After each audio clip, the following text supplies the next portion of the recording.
The Atari Creep YouTube channel is intended for a mature audience. Regardless of the subject matter, this video may contain strong language, simulated violence, and lots of psychological nudity. Viewer discretion is advised. What's up, creepers and geekers? Chris, the Atari Creep. How is everyone doing today, guys? I was looking for something simple to do. I mean, I'm on vacation. The kids are at their grandmother's. The old lady's at work.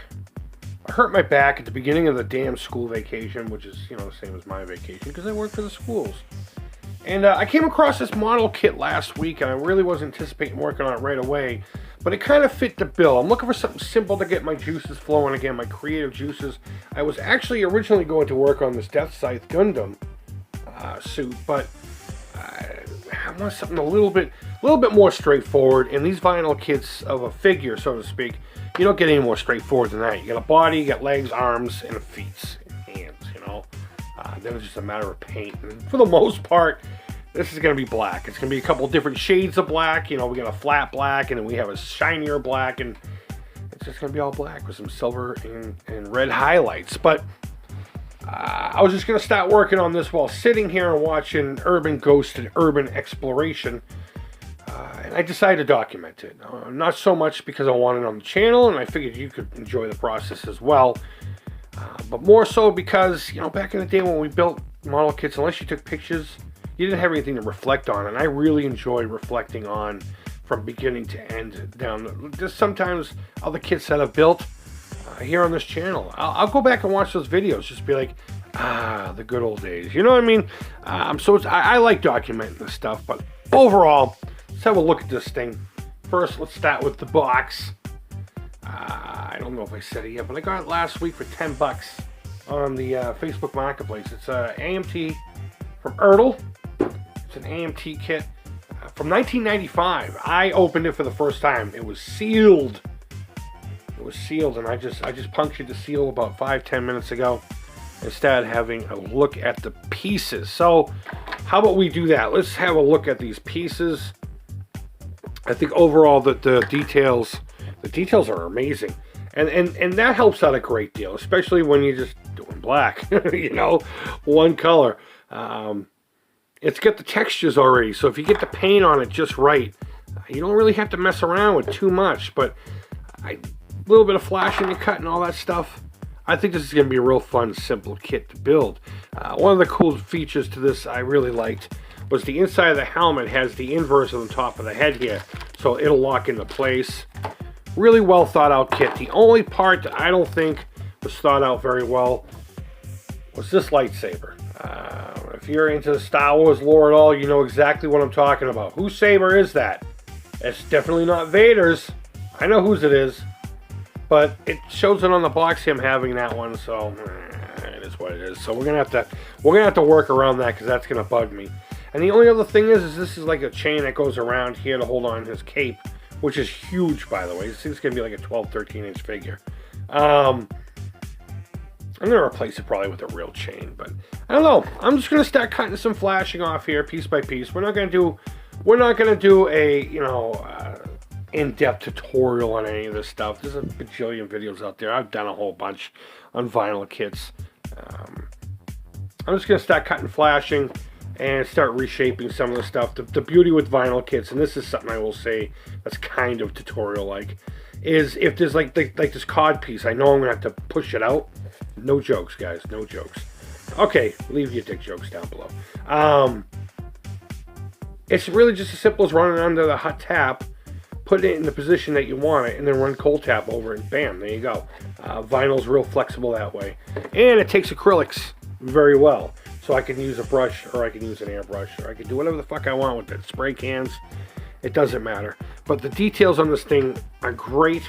You even have a little bit of his head back here, which is going to be fun to play with, getting the different shades of reds and purples and stuff into his skin. But so let me start with that. I think I'm going to start with the legs, the boots, and the torso. We'll start from the bottom up.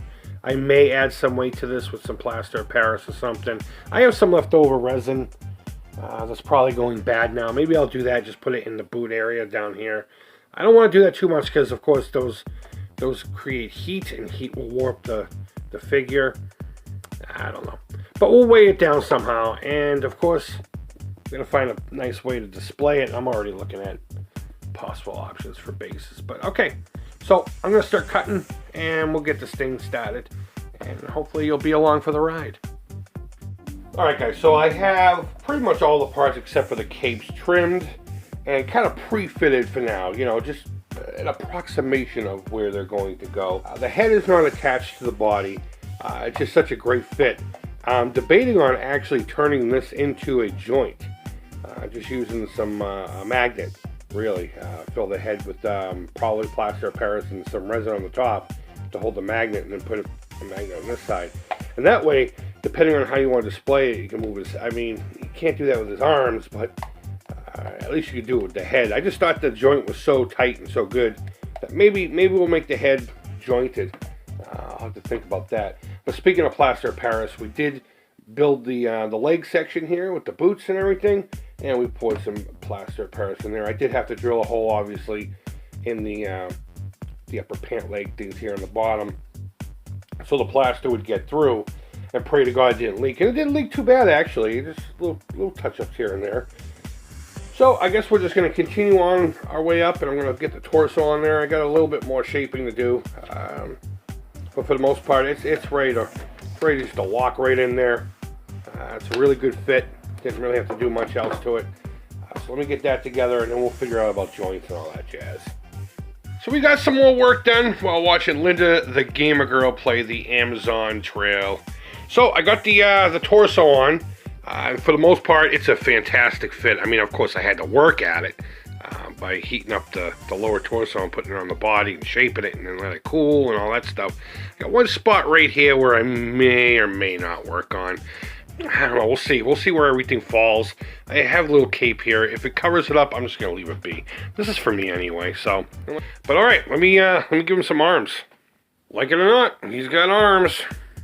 And now he has hands, so he can touch stuff. Got the skirt all trimmed up in a preliminary fit. And last, the actual cape. Now, the cape or the skirt, neither one of them are secured. The head's not secured. I'm not committing to that either. And it all needs a little bit of touch-up here and there, especially the skirt. It needs to be actually fitted and cleaned up around the edges. But I'm still debating on whether or not to either engulf them in cloth so it looks better, or actually just make a cape for them. I'm not too sure how I'm going to go about that, but the head is still not committed to being secure yet, because I'm not sure if I'm going to do that magnet joint thing. And that's it. I guess all that's really left to do is clean it up and paint it, and then glue the rest of the little pieces together. But that's going to have to wait until next week. I'm going to run out and grab some paint for them. I mean, I have some here. I'm not sure if I have enough. And if I do, of course, you'll get this sooner. But I'm going to guess I don't have enough black. I'm running low anyway. And, yeah, that's it. So, guys, let me know down in the comments below what you think. I'm excited. This thing's huge, and it's going to look amazing. I can't wait. I can't wait to finish this. I'd love to get the Emperor. There's an Emperor in the same scale. I wouldn't mind having both of them. Maybe a Luke. Maybe I'll chop Luke up in front of Vader, as if Vader just said, fuck it, I'm going to kill this kid because he doesn't want to comply. He doesn't want to comply with the dark side. And, you know, well, that would have made for a real short trilogy now, wouldn't it? But either way, go ahead and leave your feedback. Thumbs up, thumbs down. All feedback to the Creep is positive. Guys, thank you always so much for watching. I really do appreciate it. And until next time, take care. Creep it real.